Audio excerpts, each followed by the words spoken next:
다니 페드로사는 모토GP에서 챔피언십을 한 번도 우승하지 못했습니다. 세계 최고의 선수 중 한 명임에도 불구하고 말이죠. 안타깝게도 때때로 모터사이클 세계는 공정하지 않습니다. 이것은 페드로사와 그의 타이틀을 향한 끊임없는 싸움의 이야기입니다. 그가 신체적 한계와 치열한 경쟁을 어떻게 극복했는지를 살펴보는 그의 경력에 대한 회고입니다.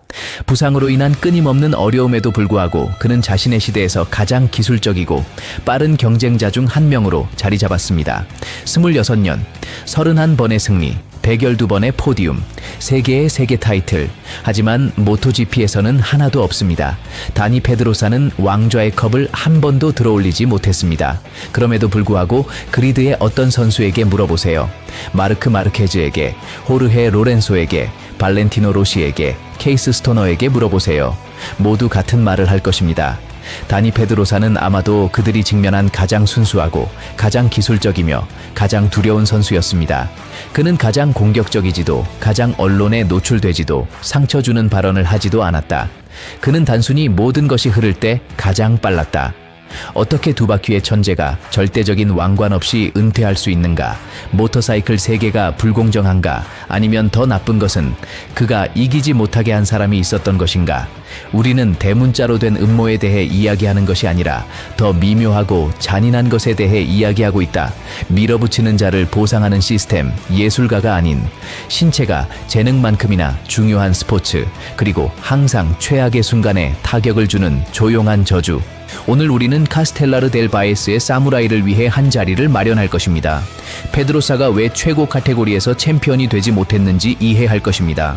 하지만 그가 재능이 부족해서가 아닙니다. 때때로 운명과 다른 사람들의 손이 불공정하게 작용하기 때문입니다. 그의 경력의 각 커브, 각 낙상, 각 씁쓸한 승리를 돌아볼 것입니다. 그리고 마지막에 당신은 다니 페드로사가 세계 챔피언인지 아닌지를 결정할 것입니다. 하지만 시작하기 전에 댓글에 한 단어를 남겨주세요. 단 하나. 다니를 생각할 때 떠오르는 단어. 비극, 사무라이, 불공정, 어떤 것이든 단어 하나만. 그리고 아직 구독하지 않았다면 빨간 버튼을 눌러주세요. 이건 아플 것입니다. 구독하세요. 이건 왼쪽으로 급커브를 도는 것과 같아요. 함께 하는 게 더 좋습니다. 말해보세요. 한 단어? 다니 페드로사는 우연히 모토GP에 오지 않았습니다. 그는 압도적으로 도착했습니다. 1985년 사바델에서 태어나 그는 다리 사이에 오토바이를 두고 평생 함께할 수줍음을 안고 성장했습니다. 어릴 때부터 불가능한 경로를 찾는 타고난 능력으로 두각을 나타냈다. 2003년 17세가 된 그는 125썸BC 타이틀을 차지했다. 간신히 얻은 것이 아니었다. 그는 권위 있게 지배했다. 2004년 250ccC로 올라가서 다시 우승했다. 2년 연속 2개 카테고리, 2개의 타이틀. 마치 쉬운 모드의 비디오 게임처럼 보였다. 2005년 그는 250cc에서 다시 왕관을 차지하며 3년 만에 세 번째 세계 타이틀을 추가했다. 3시즌 동안 3개의 왕관. 오직 선택된 자만이 이를 이룰 수 있다. 그의 위대함을 이해하려면 그가 작은 배기량에서 어떻게 승리했는지를 봐야 한다. 페드로사는 순수한 힘으로 이기지 않았다. 그는 마치 망막에 그려진 경로를 따라 코너에 들어가는 것처럼 이겼다. 그는 실수를 하지 않았다. 그는 망설이지 않았다. 그의 스타일은 매뉴얼과 같았지만 천사가 쓴 매뉴얼이었다. 혼다의 기술자들은 눈을 비비며 놀랐다. 그들은 250cc에서 가스를 이렇게 정확하게 다루는 사람을 본 적이 없었다. 그래서 그가 모토GP로의 도약을 발표했을 때 아무도 그가 챔피언이 될 것이라고 의심하지 않았다. 아무도. 하지만 그 후에 온 것은 지옥으로의 도약이었다. 모토GP 2006, 혼다 RC211B. 다른 어떤 것보다도 포효하는 5개의 실린더를 장착한 페드로사는 포디움으로 데뷔했다. 그리고 그의 두 번째 경주인 헤레즈에서 그는 이겼다. 맞다. 그는 이겼다. 1.58m의 신인, 52kg의 몸무게로 아스팔트의 신들에게 맞서 싸웠다. 스페인 팬들은 기쁨으로 폭발했다. 우리는 오랫동안 즐길 수 있을 것 같았다. 그리고 정말로 그랬지만 우리가 기대했던 것과는 달랐다. 하지만 그 당시에도 그의 경력이 어떻게 될지에 대한 징후가 보였다. 페드로사는 다른 사람들처럼 밀어붙이지 않았다. 그는 거친 힘을 과시하지 않았고 생각 없이 브레이크를 밟지 않았으며 거리의 더비처럼 어깨로 추월하지도 않았다. 그는 수술이었다. 다른 사람들이 벽만 보던 곳에서 곡선을 그렸다. 누구보다 먼저 가스를 열었다. 늦게 브레이크를 밟았지만 밀리미터 단위의 정밀도로 했다. 그의 스타일은 싸움이 아닌 예술이었다. 그리고 그것이 역설적으로 그를 표적이 되게 했다. 왜냐하면 당신이 너무 잘해서 다른 사람들을 나쁘게 보이게 만들면 다른 사람들은 화를 내기 때문입니다. 그리고 모토GP에서 화를 내는 것은 어깨로 앞지르기, 문을 닫기, 경쟁자를 밀어내는 것을 의미합니다. 다니는 결코 밀어내는 법을 배우지 않았습니다. 그는 결코 강자의 법칙을 배우지 않았습니다. 그는 그저 빠르게 가고 싶어 했습니다. 자신의 이익을 위해 너무 빠르게. 순수함보다 교활함을 더 중시하는 세상에서는 너무 깨끗했습니다. 게다가 그의 반대편에는 또 다른 요소가 있었습니다. 그의 성격. 다니는 결코 언론의 압박을 가하지 않았고 결코 자신이 선호되는 선수가 되기 위한 마케팅 캠페인을 벌이지 않았으며 결코 격렬한 기자회견을 하지 않았습니다. 다른 선수들이 자신의 박스 안에서 1위가 되기 위해 싸우는 동안 다니는 그저 일하는 데 집중했습니다. 그리고 그것은 모터사이클과 같은 미디어 중심의 스포츠에서 그를 스폰서들에게 보이지 않게 만들었고 따라서 공장에겐 덜 가치 있게 만들었습니다. 만약 그가 조금 더 정치적이었거나 조금 더 시끄러웠다면 아마도 혼다가 그를 더 보호했을 것입니다. 하지만 다니는 다니였습니다. 그리고 다니는 사무실보다 트랙에서 이기는 것을 선호했습니다. 2007년 케이시 스톤너가 덕티와 함께 등장했습니다. 호주인은 다른 행성에서 온 것 같은 일들을 해냈습니다. 하지만 페드로사는 그럼에도 불구하고 세계 선수권 대회에서 2위를 차지했습니다. 2위, 항상 2위. 하지만 그냥 2위가 아니었습니다. 가장 빠른 2위였고 가장 많은 폴을 따냈으며 가장 많은 빠른 랩을 기록한 선수였습니다. 하지만 시즌이 끝날 무렵 뭔가가 일어났습니다. 무엇이었을까요? 몸이었습니다. 그리고 머리도, 그리고 불운도, 그리고 왜 말하지 않겠습니까? 결코 불평하지 않았던 밀침도 있었습니다. 그의 신체를 분석해보자. 이는 모든 것을 이해하는 데 핵심이다. 다니 페드로사는 12세 어린이의 몸에 외계인의 재능을 가진 선수였다. 그의 체중은 가속에서 장점이었지만 지구력에서는 저주였다. 그의 팔은 너무 가늘어서 감속 시 G-포스가 그의 손목을 부서뜨렸다. 그의 다리는 연료 탱크를 간신히 잡을 수 있었다. 그리고 넘어짐은 그에게 재앙이었다.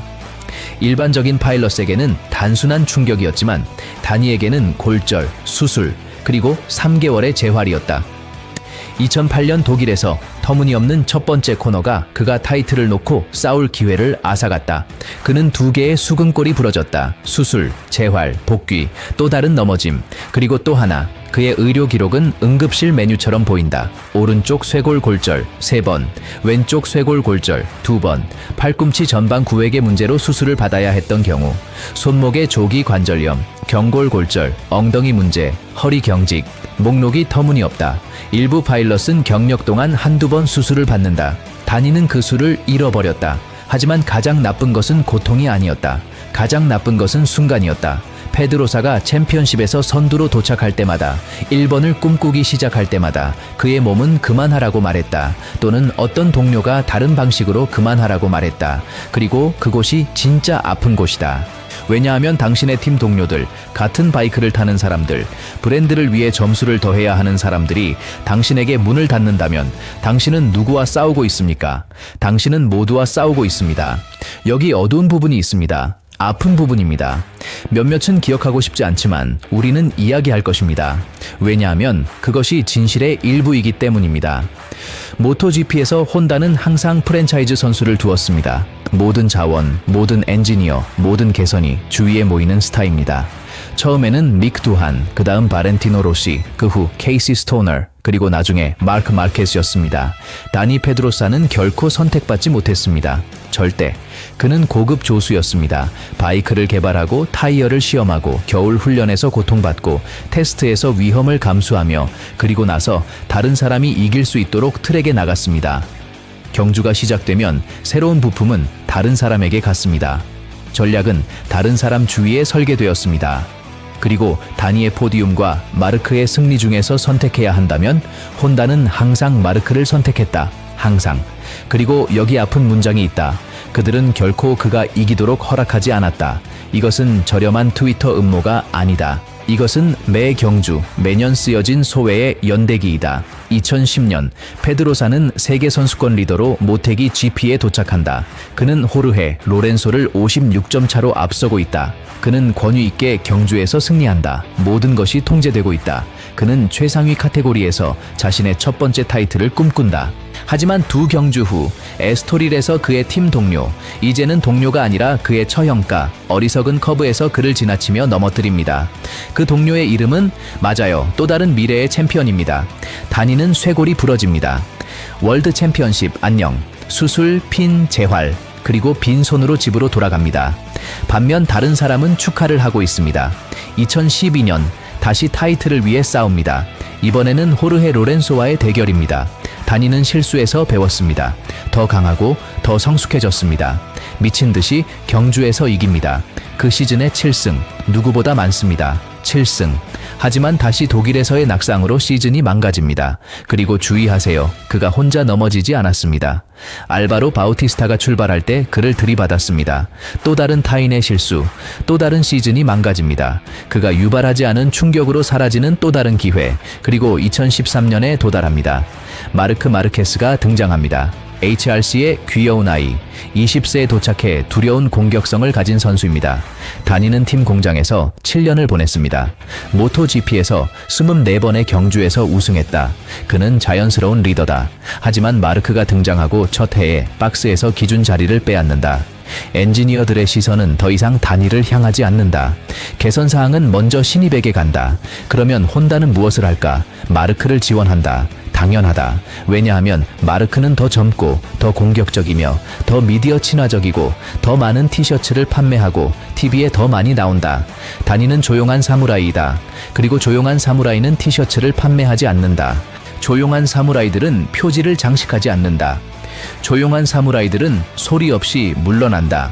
하지만 모든 것을 정의하는 순간이 있다. 아라곤 2013.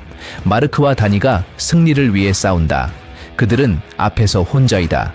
마르크는 들어갈 수 없는 곳에 오토바이를 밀어넣고 다니와 부딪히며 거의 넘어뜨린다. 다니는 몸을 피해야 하고 미터를 잃고 2위로 마무리한다. 박스에서는 아무도 그를 방어하지 않는다. 반대로 혼다의 사장은 모터사이클 경주, 그런 일들이 일어나는 법이라고 말한다. 만약 상황이 반대였다면, 다니가 마르크와 부딪혔다면 그는 처벌받고 경고를 받았을 것이다. 왜냐하면 다니는 항상 좋은 사람이었기 때문이다. 그리고 이 스포츠에서 좋은 사람들은 항상 2위로 끝난다. 항상 2위다. 여기서 잠시 멈추고 생각할 시간을 준다. 이제 멈추고 생각해보라. 너의 인생에서 항상 최고였지만 결코 가장 많은 상을 받지 못한 사람은 누구인가? 모든 교통체증에서 너를 구해주는 그 친구, 하지만 결코 고맙다는 말을 듣지 못하는 친구, 더러운 일을 하면서 다른 사람이 공을 차지하는 그 직장 동료, 댓글로 말해줘. 한마디, 동료, 상사, 친구, 어떤 것이든 단어 하나, 그리고 구독 버튼을 눌러줘. 이 채널도 결코 포기하지 않는 그 순간이 되고 싶어. 구독해. 자, 말해봐. 계속하자. 왜냐하면 이야기는 거기서 끝나지 않으니까. 2012년 우리는 말했지, 저주받은 해라고. 다니 페드로사가 치불 경기를 이겼어. 그 누구보다도 많이. 7. 월드 챔피언십에서 두 번째로 끝났어. 왜? 로렌조가 더 꾸준했기 때문이지. 하지만 다니는 부상과 낙상, 그리고 느린 서킷에서 돌아가고 싶지 않은 혼다와 싸워야 했어. 그럼에도 불구하고 그는 다른 누구도 하지 못한 일을 해냈다. 거의 모든 서킷에서 가장 빠른 랩 기록을 세웠다. 그는 가장 빨랐다. 하지만 가장 똑똑하지는 않았다. 아니, 똑똑했지만 상대가 팔꿈치를 사용하면 지능은 소용이 없다. 팀 동료가 마치 원뿔인 것처럼 너를 앞지르면 지능은 소용이 없다. 그리고 2014년이 있다. 마르크 마르케스가 압도한다. 첫 10경기를 모두 이긴다. 다니는 두 번째, 세 번째, 네 번째다. 하지만 부상이 다시 찾아온다. 또 다시 그 끔찍한 부상들. 경기를 놓치고 겨우 다른 경기에 도착한다. 월드 챔피언십은 6월에 그에게서 멀어진다. 그리고 매년 반복되는 악순환, 회복을 위한 겨울, 리듬을 찾기 위한 시즌 시작, 꿈꾸는 여름, 부서지고 조용히 울어야 하는 가을. 그의 경력을 요약하는 이미지가 있다. 다니가 박스에서 팔을 붕대로 감고 그의 경쟁자들이 그가 가질 수 있었던 타이틀을 위해 싸우는 모습을 TV로 보고 있는 모습. 그 이미지는 너무 자주 반복되어 아프지 않게 되어 일상이 되었다. 하지만 그에게는 매번 배에 주먹을 맞는 것 같았다. 왜냐하면 다니는 패들로 놀면서 손목을 다치지 않았기 때문이다. 그는 천사처럼 조종하면서 손목을 다쳤다. 그리고 그것이 모든 것 중 가장 불공평한 점이다. 2015년은 로시와 마르케스 사이의 논란의 해이다. 다니는 그 중간에 있지만 아무도 그를 바라보지 않는다. 그는 자신의 일을 하고 포디엄에 오르지만 표지는 다른 사람들을 위한 것이다. 그는 여전히 불화의 네 번째 인물, 결코 일을 끝내지 못하는 영원한 후보이다. 그것은 그를 아프게 하지만 결코 말하지 않는다. 2016년은 새롭게 희망을 안고 다가온다. 그러나 훈련 중 또 다시 넘어져 손목이 부서진다. 다시 수술. 너는 말한다. 인간의 몸은 얼마나 견딜 수 있을까? 다니는 계속한다. 왜냐하면 다니는 강철로 만들어졌지만 그의 뼈는 유리처럼 깨지기 때문이다. 그리고 2017년이 있다. 다니의 마지막으로 정말 경쟁력 있는 해. 그는 31세이고 손목은 부서졌고 쇄골은 나사로 가득 차 있지만 머리는 스위스 시계처럼 여전히 정밀하다. 헤레즈에서 그의 팬들 앞에서 그는 마지막 바퀴에서 로렌조와 마르케스를 제친다. 승리한다. 관중들은 눈물을 흘린다. 해설자들은 감동한다. 마치 왕들의 이야기처럼 보였다. 그것은 환상이었지만 아름다운 환상이었다. 몇 주 동안 우리는 모두 다니 페드로사가 세계 챔피언이 될 수 있다고 다시 믿었다. 그러나 다음 해인 2018년 다니는 은퇴를 발표한다. 혼다는 그에게 한 해 더 제한하지만 굴욕적인 조건으로 그는 세 번째 파일럿이 되고 공장 없이 개발 없이 거의 고급 테스트 파일럿처럼 파트타임으로 일하게 된다. 다니는 아니라고 말합니다. 그는 급여를 위해 끌려다니기보다는 자존심을 지키고 떠나는 것을 선호합니다. 그것이 사무라이입니다. 그는 불명예스러운 승리보다 존엄한 죽음을 선호합니다. 그리고 여기 마지막 역설이 있습니다. 다니 페드로사는 타이틀 없이 은퇴합니다. 하지만 은퇴하면서 모든 그리드의 라이더들이 그에게 경의를 표합니다. 모두가 그가 가장 깨끗하고 가장 빠르며 빠른 코너에서 추월하기 가장 어려운 라이더였다고 말합니다. 아무도 그가 이기지 못해 아쉽다고 말하지 않습니다. 그들은 그가 더 이상 경주하지 않아서 다행이다 라고 말합니다. 왜냐하면 그는 너무 잘해서 두려움을 주었기 때문입니다. 은퇴했음에도 불구하고 두려움을 주었다. 오늘날 페드로사는 KTM의 시험 라이더이다. 그리고 2021년, 특히 2023년에 그는 와일드카드로 다시 경주에 나섰다. 37세에 31번의 수술을 받은 후 젊은 선수들 수준으로 훈련하지 않고 그리고 무슨 일이 일어났을까? 예선에서 그는 2위를 차지했다. 폴 포지션과는 30분의 1초 차이였다. 그리고 경주에서는 20바퀴 동안 선두그룹에서 주행하다가 그의 신체가 한계에 다다랐다. 그러나 메시지는 분명했다. 은퇴했음에도 불구하고 나이가 많음에도 불구하고 모든 것을 겪은 후에도 다니 페드로사는 여전히 그리드의 90%보다 더 빠르다. 재능은 결코 은퇴하지 않는다. 재능은 영원하다. 그러나 모든 것이 고통과 실패만은 아니었다. 다니 페드로사의 유산은 엄청나다. 오늘날 경주에서 승리하는 많은 선수들이 그를 보며 배웠다. 마르크 마르케스는 자신이 가장 많이 배운 사람은 다니라고 말했다. 호르헤 로렌소는 결코 더 깨끗한 라이벌이 없었다고 인정했다. 발렌티노 로시가 그의 영광의 시절에 그렇게 괴롭혔던 페드로사가 기술적인 코스에서 따라가기 가장 어려운 선수라고 인정했다. 그리고 그의 라이벌들만이 아니라 이후에 등장한 젊은 선수들인 파비오 쿼타라로와 조안 미르도 다니를 기술적인 기준으로 언급했다. 그의 주행 방식은 여전히 모터스포츠 학교에서 매뉴얼로 사용되고 있다. 심지어 트랙 밖에서도 그의 유산은 계속해서 남아있다. 다니는 이제 KTM의 새로운 세대의 조용한 멘토가 되었다. 브래드 빈더나 잭 밀러 같은 선수들은 그의 조언에 대해 극찬을 아끼지 않는다. 다니는 단순히 빠른 것이 아니라 누구보다도 오토바이를 이해하고 있었다.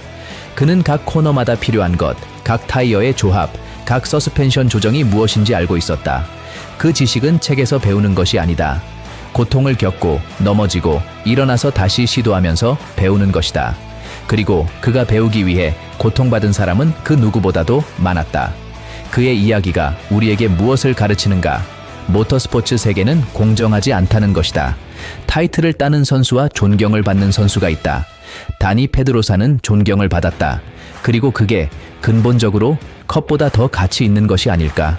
챔피언십은 시간이 지나면 잊혀지지만 매주 일요일마다 주행의 교훈을 주기 위해 나섰던 그 작은 거인은 누구도 잊지 않는다.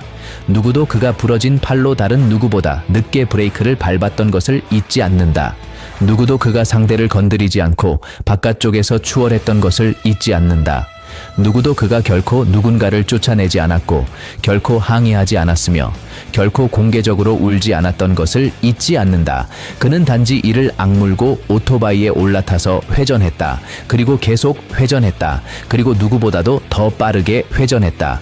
그건 단순히 훌륭한 선수 이상의 것이다. 그건 신화입니다. 그리고 신화는 왕관이 필요하지 않습니다. 하지만 우리는 다니가 뛰는 모습을 본 사람들이 왕관을 줘야 했습니다. 그래서 여기 있습니다, 다니. 이 비디오는 당신의 트로피입니다. 당신이 결코 받지 못한 것, 왜냐하면 당신이 최고였기 때문입니다. 가장 많은 점수를 얻은 사람이 아니라 최고의 사람이었습니다. 가장 순수하고 가장 충성스럽고 가장 인간적이었습니다. 26년, 31번의 승리, 모토GP 타이틀은 제로. 하지만 확실한 것은 그는 너무 잘해서 이기게 하지 않았습니다. 왜냐하면 챔피언십은 아스팔트의 정치인들이 이기기 때문입니다. 전설은 빠른 사람들이 이깁니다. 그리고 다니 페드로사는 빨랐습니다. 매우 빨랐습니다. 뒤에서 그가 오는 모습을 보는 것만으로도 두려움을 느낄 정도로 빨랐습니다. 다니 페드로사는 다른 파일럿과의 전쟁에서 결코 지지 않았습니다. 그는 자신의 몸과 싸워서 졌습니다. 그가 밀어붙이는 사람에게 보상을 주는 시스템과 싸워서 졌습니다. 불운과 싸워서 졌습니다. 그러나 결코, 절대 다른 파일럿과의 깨끗한 싸움에서는 지지 않았습니다. 깨끗함에서 다니 페드로사는 상대가 없었습니다. 이제 말해보세요. 이 모든 것 후에 넘어짐, 수술, 보이지 않는 눈물, 씁쓸한 승리, 금처럼 느껴진 2위, 모든 것 후에 당신에게 다니 페드로사는 세계 챔피언인가요? 댓글로 한 단어로 대답해 주세요. 예 또는 아니요. 하지만 우리는 둘 다 그 대답이 예라는 것을 압니다. 다니가 경주하는 모습을 본 모든 사람들은 그 대답이 예라는 것을 압니다. 왜냐하면 챔피언십은 단지 포인트로 측정되지 않기 때문입니다. 그것은 팬들의 마음에서 측정됩니다. 그리고 다니 페드로사가 매주 일요일 그 챔피언십을 우승했습니다. 여기까지 오셨다면 당신은 우리의 일원입니다. 깨끗한 재능이 트로피보다 더 많은 가치를 지닌다는 것을 이해하는 사람들 중 하나입니다. 그러니 아시겠죠? 통계에 항상 위대함이 나타나지 않는다고 생각한다면 구독하세요. 발렌시아에서 다니의 마지막 코너에서 눈물을 흘렸다면 좋아요를 눌러주세요. 그가 항상 조용히 작별 인사를 했던 것처럼요. 그리고 아직도 타이틀이 전부라고 믿는 사람과 이 영상을 공유하세요. 타이틀은 운과 밀어붙임, 공식 모터사이클로 얻어지는 것이다. 반면에 존경은 다니가 얻었던 것처럼 얻어진다. 커브마다, 해마다, 부러진 뼈마다. 나는 작별 인사를 한다. 페드로사에게. 결코 이기지 못했지만 결코 품위를 잃지 않은 이들을 위해, 조용한 사무라이들을 위해 다음 커브에서 만나요.